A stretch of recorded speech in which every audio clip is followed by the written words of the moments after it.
Hi guys, ఇక్కడైతే మనకి చిత్తూరు టీంకి సంబంధించినటువంటి కోచ్ మనతో పాటు ఉన్నారు. సో కోచ్ని అడిగి తెలుసుకుందాం. ఇక్కడ ఫెసిలిటీస్ ఎలా ఉన్నాయి, ఫెసిలిటీస్ ఎలా చేస్తున్నారు, మొత్తం ఎలా ఉన్నాయి కూడా ఒకసారి అడిగి తెలుసుకుందాం. వాసుదేవ్ రెడ్డి గారు, ఎలా ఉన్నాయండి ఇక్కడ ఫెసిలిటీస్ మొత్తం కూడా? బాగుందండి. ఆల్రెడీ మేము కంటిన్యూగా 15 years నుంచి ఆడుతున్నాము.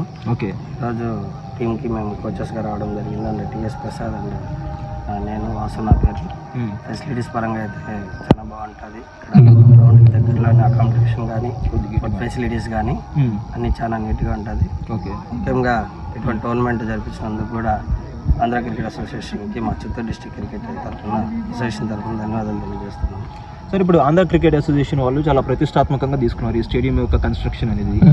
ఈ కన్స్ట్రక్షన్ అనేది ఒక 3 yearsలో ఒక ఫుల్ ప్లెడ్జ్డ్గా చేసేస్తామని చెప్పి కూడా చిన్ని గారు చెప్పడం జరిగింది. ఆ దిశగా కనిపిస్తుందా మీకు మొత్తం కూడా?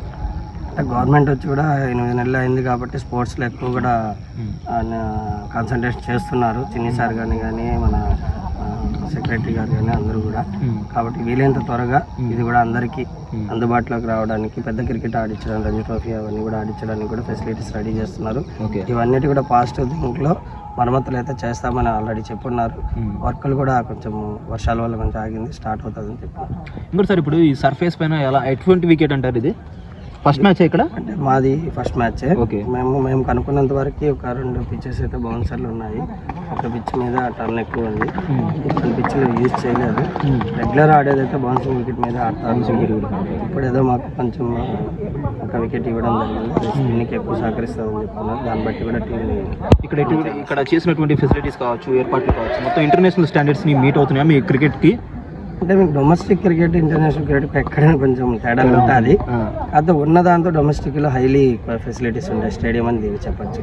అంటే మనం అవుట్పుట్ తీసుకుంటే కొంచెం స్టేడియం మరమ్మతులు జరగాలి, కానీ ఇన్పుట్లో అయితే స్టేడియం గ్రాసింగ్ కానీ, ఇక్కడ వాటర్ బౌన్స్మెంట్ చేసే వికెట్ వర్కింగ్ కానీ, నెక్స్ట్ అంటే ఇన్ఫ్రాస్ట్రక్చర్ ఫెసిలిటీస్ కానీ, ఫుడ్ కానీ అన్నీ కూడా domestic cricket Ranji trophy standards ఉన్నాయి. రంజీ ట్రోఫీ స్టాండర్డ్స్ అయితే మీట్ అవుతుంది యాజ్ ఆఫ్ నౌ అయితే. ఇంకోటి సార్, ఇప్పుడు ప్లేయర్స్కి ఎటువంటి, ఇప్పుడు ఆంధ్ర క్రికెట్ అసోసియేషన్లో యంగ్ టాలెంట్ చాలా మంది ఉన్నారు. రీసెంట్గా మనకి నితీష్ కుమార్ రెడ్డి షైన్ అయ్యారు. ఆ దిశగా చాలా మంది ఇంకా ఆపర్చునిటీస్ కోసం వెయిట్ చేస్తున్నారు. వాళ్ళకి మరి ఆపర్చునిటీస్ దొరుకుతాయి అంటారా ఈ 5 yearsలో? మరి గవర్నెన్స్ చేసేటువంటి పనుల వల్ల అంటే ఇటువంటి ఎంగేజింగ్గా ఇంకా టోర్నమెంట్స్ తీసుకురావాలి, యంగ్ టాలెంట్ని బయటికి తీసుకురావాలి. వాస్తవంగా అయితే ప్లేయర్స్ ఇంప్రూవ్మెంట్ కావాలంటే ఇలాంటి డొమెస్టిక్ మ్యాచెస్, టోర్నమెంట్స్ అంటే Andhra cricket association of BCC నుంచి జరిగే మ్యాచెస్ కాకుండా ఇటువంటి ఎక్స్పోజర్స్ టోర్నమెంట్స్ చాలా జరగాల్సి వస్తుంది. అమ్మాయిలకైనా కానీ అబ్బాయిలకైనా. ఇందులో నుంచి మనకి బయటకు వచ్చే పర్ఫార్మెన్స్ బట్టి ఏపీఎల్ అని ఒకటి జరుగుతూ ఉంటుంది, Andhra premier league and WPL అని అమ్మాయిలకి జరుగుతుంటుంది. వీటన్నిటిలో కూడా టాలెంట్ చూడడం వల్ల మనం ఐపీఎల్కి వెళ్తుంటాము. ఐపీఎల్కి ఆల్రెడీ వెళ్ళిన తర్వాత ఆటోమేటిక్గా ఇంటర్నేషనల్ స్టాండర్డ్స్ ఉంటుంది కాబట్టి ఇంటర్నేషనల్స్లో కూడా ఇప్పుడు వచ్చే నితీష్ కుమార్ రెడ్డి కానీ, మన నెక్స్ట్ రషీద్ అండ్ ఇంటర్నేషనల్ ఆడిన వాళ్ళల్లో తిలక్ వర్మ కానీ, వీళ్ళందరూ కూడా ఐపీఎల్ నుంచి స్టాండర్డ్స్ నుంచి వచ్చిన వాళ్ళే. ఆ విధంగా మనకి ఎన్ని టోర్నమెంట్స్ కండక్ట్ చేస్తూ ఉంటే, ఎన్ని మ్యాచ్ ప్రాక్టీస్ చేస్తుంటే, క్యాంపులు 1 month జరిగినా కానీ అందులో మినిమం 10 matches జరగడం ఒక ఇది అనమాట. ప్రతి ప్లేయర్కి కూడా match experience very very important క్యాంప్తో కూడా. అండ్ టోటల్ ఇవన్నీ పక్కన పెడితే ప్రతి ప్లేయర్ కూడా ఇక్కడ కాన్సన్ట్రేషన్, ఫిట్నెస్ లెవెల్స్ బాగుండాలి.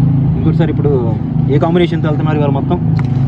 అంటే మేము ఫస్ట్ మ్యాచ్ వచ్చాం. లాస్ట్ మ్యాచ్ ఈస్ట్ గోదావరితో మ్యాచ్ జరిగిన దాని ప్రకారం తీసుకుంటే వాళ్ళ పక్కన 2 కూడా హై స్టాండర్డ్ ఉంది, బౌలింగ్ బ్యాటింగ్.